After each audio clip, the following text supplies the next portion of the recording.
Welcome to the Fear and Greed Afternoon Report for Tuesday, the 1st of March 2022.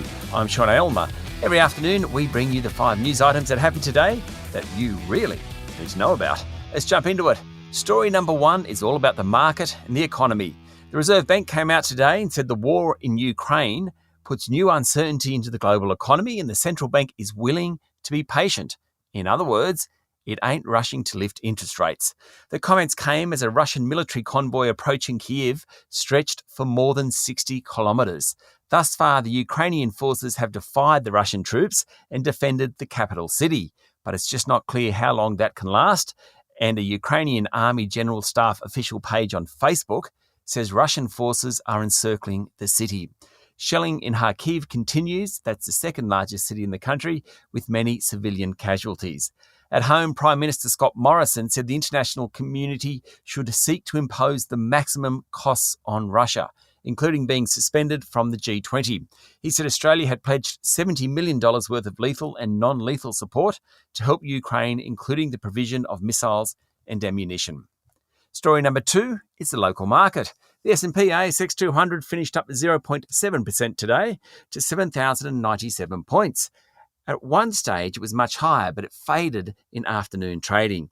Technology stocks were the stars, more of them in a moment. National Australia Bank and Commonwealth Bank also did well, up nearly 1.5%. Macquarie Group jumped 1.2%. The miners fell back, with Fortescue down 2.2%. And remember a couple of days ago, I told you about PointsBet? The US-based gaming group's share price was tumbling. Well, today it rose by nearly 18%. You can't say markets aren't fickle.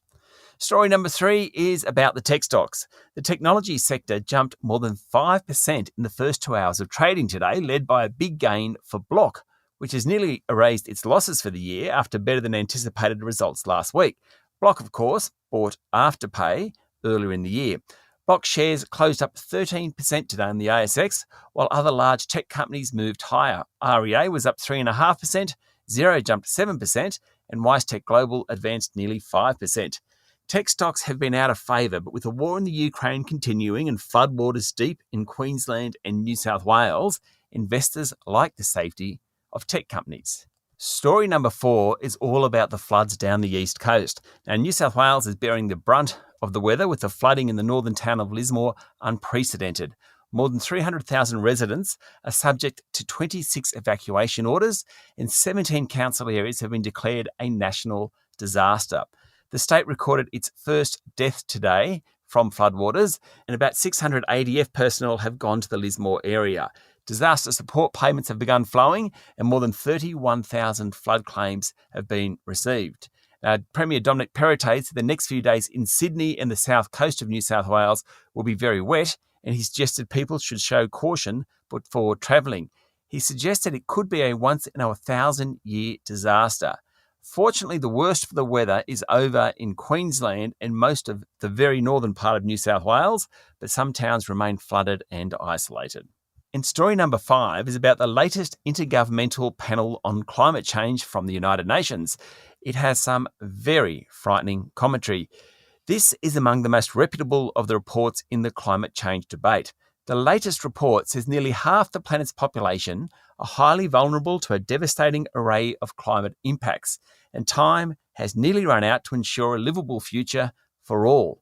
Species extinction, ecosystem collapse, insect-borne diseases, deadly heat waves, megastorms, water shortages, and reduced crop yields are all measurably worse due to rising temperatures. UN Chief Antonio Guterres says it's a damning indictment of failed leadership that is nothing short of criminal. That's it for the afternoon report for Tuesday, the 1st of March 2022. Don't forget to hit follow on the podcast and find Fear and Greed on LinkedIn, Twitter and Facebook. Join Michael Thompson and I tomorrow morning for the Wednesday Fast 5 by Fear and Greed. I'm Sean Aylmer. Enjoy your evening.